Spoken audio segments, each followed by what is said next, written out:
Ayan, so magandang hapon mga Q, welcome po dito sa aking YouTube channel, Super Q TV. Ayan, ang video na yan mga Q ay kay Sir Welder Ortiz Nicolas po yan. Sinend po ng isa sa mga followers natin sa Facebook kasi open niya yung messenger ng ating Facebook. At ngayon mga Q, sobrang dami pong nagme-message sa akin mga Q, mga humihingi ng update at mga nagsishare ng kanilang opinion at may mga tinuturo din sila mga Q. Ayan, para lang mahanap itong si Joros Flores. Ngayon, itong si Sir Welder Ortiz Nicolas ay sabi niya sa kanilang lugar ay na-experience daw nila na meron ding nalunod. Pero 3 days lang daw mga Q, nakita nila. Kasi nga yung ginawa nila mga Q, na itinuro lang yata sa kanila ay magdirect daw sila ng kandila doon sa lugar kung saan nalunod yung tao. Tapos ipaano daw nila mga Q, paano rin yung kandila at kung saan daw yun huminto, doon hanapin yung katawan mga Q. At nangyari sa kanila mga Q, nakita nila mga Q. Ito, mas maintindihan nyo to, yung sabi niya dito. Kasi nga Tagalog naman yung salita niya mga Q. Kaya ito panoorin nyo.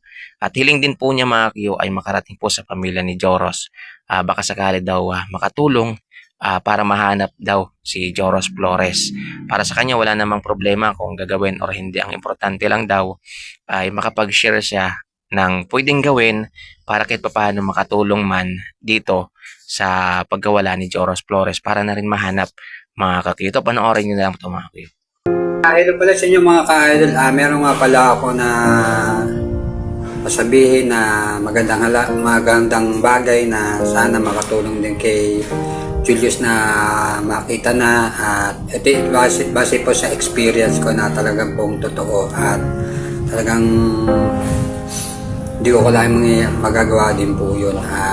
Nakita ko nga po, nakita ko sa mga social media na si Julius po ay ilang araw, ilang buwan na, ilang linggo na po ay hindi pa po nakikita. Sa maraming albularyo na tumutulong talaga at para makita si Julius, pero wala pa rin po talaga at hindi pa rin siya makita dahil ginawa na po lahat ng paraan para makita po si Julius, pero hindi pa rin po.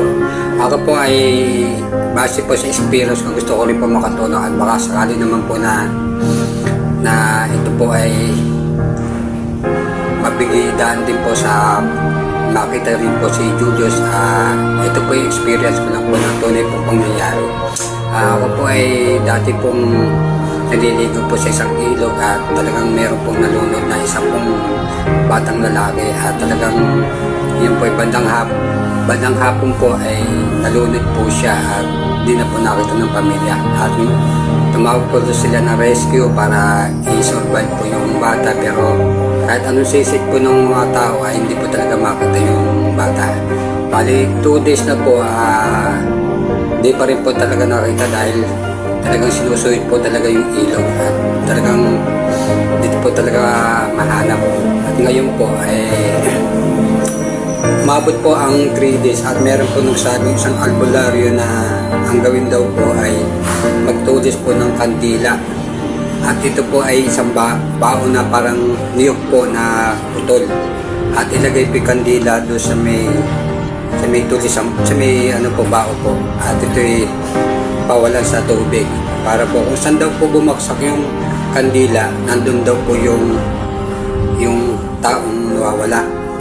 Ngayon nga po, ang nangyari nga po ay itinulis po ng pamilya sa may tulay po yun. May tulay po daw kasi yun eh. Tinulis po ng pamilya at pinaagos po sa tubig yung kandila. Kung saan daw po bumaksak yung kandila at nandun daw po yung patay. Ang nangyari po ay 3 days nga po nangyari yun. Ngayon nga po, lumulutang nga po yung kandila at sinusundan lang po ng pamilya at mga taong mga diver yung kandila. At nung sinusundan na po nila, meron po na kasi pinakadulo nun, kamatsili at water lily po. At nung sinusundan na po ng mga tao, dumumba na po yung kandila sa may water lily. Yun nga po, nung sinisit nga po ng mga diver yung ilalim ng water lily, andun po nakasabit po talaga yung patay. Kaso po 3 days po at nang inahon po yung patay at talaga kinakain po talaga ng mga susok. Pero alsado na po siya, 3 days lang po yun. Sana po sa pamilya po pakashare po to para baka sakali po makakatulong din po to na makita rin po si Julius sa ilalim ng tubig. Kandila lang po. kandila lang po. Ito po wala pong bayad, wala pong ano, basta tulong ko lang po ito, baka sakali po nakakita. Dahil sa experience ko po, nangyari po yung totoo po. Sana pa pakashare po, baka sakali po na isa rin po ako makatulong sa mga nawalan ng pamilya. Sana po pakashare po. Maraming salamat po sa inyo. Ayan. So, yun po mga Q, yung sabi po ni Sir Ortiz Nicolas. Ayan, again po, nag-share lang po siya ng kanilang experience sa lugar nila, mga Q. At ang intention po niya dito ay makatulong po sa paghahanap kay Joros Flores. At hangad niya rin po na makita na rin po si Joros, mga Q. So, wala namang masama kung gagawin at wala namang masama kung hindi. Ang importante daw sa kanya, mga Q, ay makatulong at makapag-share ng pwedeng gawin. Baka sakaling mahanap si Joros Flores, Mario. So, albularyo daw yung nagturo sa kanila na yun daw yung gawin at nakita nila, Mario.